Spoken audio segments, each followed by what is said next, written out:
Hello, good morning students. आज हम जो है एक बार पुनः कक्षा 7वीं में 7 पाठ पढ़ने के लिए जा रहे हैं, जिसके विषय में मैंने आपको कुछ जानकारी, थोड़ी सी जानकारी कल बताई थी कि इसका शीर्षक क्या है, प्रयत्नो विधेया, कि हमको हमारे जीवन में सतत हमेशा प्रयत्न करते रहना चाहिए, प्रयास करते रहना चाहिए। क्यों?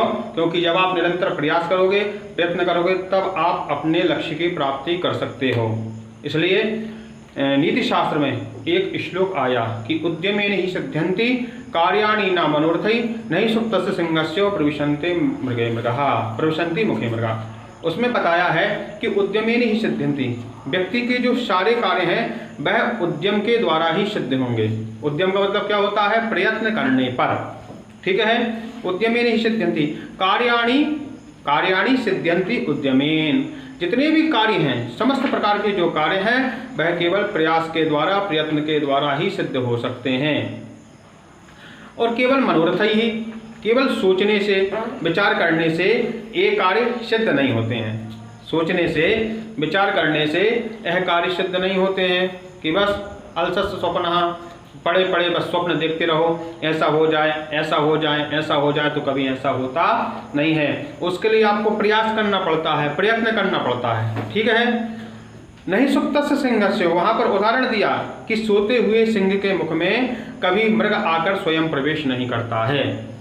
जैसे सोते हुए सिंह के मुख में जो मृग है, जो हिरण है, वह आकर के स्वयं प्रवेश नहीं करता है, अपितु उसके पीछे सिंह को, शेर को दौड़ना पड़ता है, तब वह उसको प्राप्त कर सकता है। तो इसलिए हमेशा जो है हमको हमारे जीवन में प्रयत्न कर, कुछ भी करो लेकिन करते रहो, क्रियाशील होना चाहिए। आप एक क्रिएटिव बनो, क्रिएटर बनो, यानी कुछ ना कुछ बनाते रहो।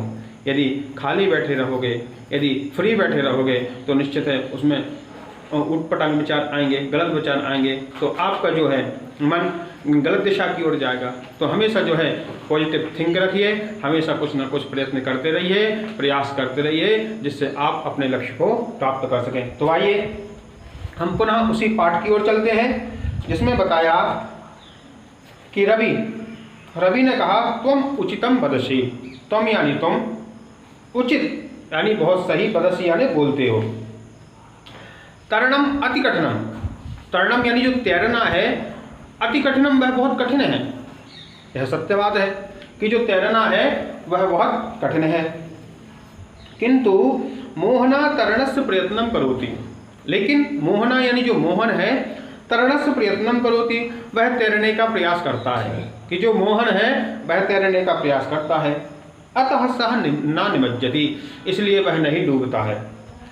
प्रयत्ने कृते कठिन कार्याणि अपि सरलानि भवन्ति, प्रयत्न करने पर जो कठिन से कठिन कार्य होते हैं, जो कठिन से कठिन कार्य होते हैं, वह एकदम सरल होते हैं।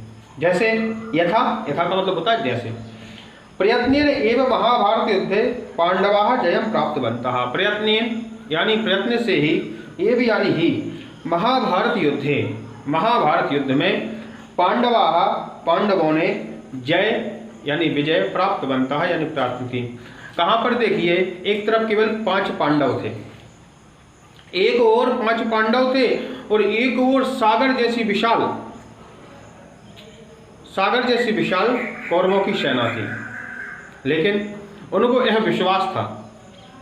विश्वास था कि यदि हम प्रयत्न करेंगे तो निश्चित है इस महाभारत के युद्ध में हमको विजय प्राप्त होगी। उनको यह विश्वास था और उन्होंने प्रयास किया। और दुर्योधन को स्वयं के ऊपर विश्वास नहीं था। जिनको स्वयं के ऊपर विश्वास होता है वही अपनी मंजिल को प्राप्त करते हैं, और जो हमेशा दूसरों के ऊपर विश्वास रखता है वह कभी अपने लक्ष्य को प्राप्त नहीं कर सकता है। इसलिए जीवन में विश्वास और आत्मविश्वास का होना बहुत आवश्यक है। यदि जीवन में आप अपने लक्ष्य को प्राप्त करना चाहते हो तो अपने अंदर आत्मविश्वास का होना बहुत आवश्यक है। इसलिए स्वामी विवेकानंद ने कहा है कि आत्म पौरुषम कुरु, अपने जीवन में हमेशा आत्म पौरुष करिए, यानी आत्मविश्वास को जागृत कीजिए। उत्तिष्ठत जागृतो, उठो, जागो, और प्राप्य बोधान निबोधत, अपने लक्ष्य को प्राप्त करो। स्वामी विवेकानंद ने कहा है, वेदों में भी ऐसा कहा गया है। इसलिए यहाँ पर बताया है कि प्रयत्नेन एव महाभारत युद्धे पांडवाः जयं प्राप्तवन्तः। प्रयत्न येन यानी प्रयत्न, एव यानी ही, प्रयत्न से ही महाभारत युद्ध में पांडवों ने जय प्राप्त की। अस्माकं भारत देशे, अस्माकं भारत देश में प्रयत्नेन, प्रयत्न से, एव यानी ही, परतंत्रता पाश्चात मुक्ता, हम लोग जो है अंग्रेजों की गुलामी से मुक्त हुए। जब भगत सिंह आज़ाद ने, चंद्रशेखर आज़ाद ने जब प्रयास किया, तब जाकर के हमको जो है यह स्वतंत्रता प्राप्त हुई। आज हम जो है स्वतंत्रता पूर्वक अपने देश में निवास कर रहे हैं। पहले हमको स्वतंत्रता नहीं थी, हम परतंत्र थे। जैसा अंग्रेजों का शासन था, जैसे उनके नियम थे, जैसा उनका संविधान था, उस संविधान के अनुसार ही हमको हमारे देश में रहना पड़ता था। हम क्यों दुखी थे? क्योंकि उनके लगान इतने ज़्यादा थे कि हमारा पेट ठीक से नहीं भर पाता था। कहीं जमीन का कर, अच्छा उनका दूसरा संविधान था, वो कहते थे कि जैसे हम खेती कराएं, अभी हम स्वतंत्र हैं कि हमको हमारे खेत में धान लगाना है, बाजरा लगाना है, सोयाबीन लगाना है, जो कुछ लगाना हो लगाओ। लेकिन उस समय हम परतंत्र थे कि हमको हमारे खेतों में, जैसे नील की खेती है, नील की खेती करना है तो नील की खेती ही करना पड़ेगा। जैसे अफीम की खेती है तो अफीम की खेती ही उनके कहने पर करना पड़ेगा। तो उस समय हम परतंत्र थे। लेकिन जब भगत सिंह इत्यादि ने, चंद्रशेखर आज़ाद ने, गुरु गोविंद सिंह ने, इन सब ने जब इतना प्रयास किया, तब जाकर के हमको यह जो है स्वतंत्रता प्राप्त हुई।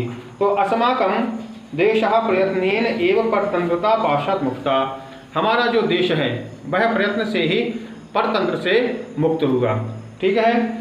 प्रयत्नेन एव जनाः उत्तुंग पर्वतेषु अपि आरोहणं कुर्वन्ति। प्रयत्नेन यानी प्रयत्न से ही, जनाः यानी लोग, उत्तुंग पर्वतों पर, अपि आरोहणं कुर्वन्ति, ऊंचे ऊंचे पर्वतों पर आरोहण करते हैं। तो मेरे कहने का तात्पर्य यह है, इस पाठ का आशय यही है कि हमको हमारे जीवन में हमेशा प्रयत्न करना चाहिए, कभी भी फ्री होकर के नहीं बैठना चाहिए। ठीक है। तो आज के लिए इतना पर्याप्त है। मुझे आशा है कि आप लोग घर पे बैठ करके इस पाठ का अध्ययन कर रहे होंगे। अस्तु मंगलम।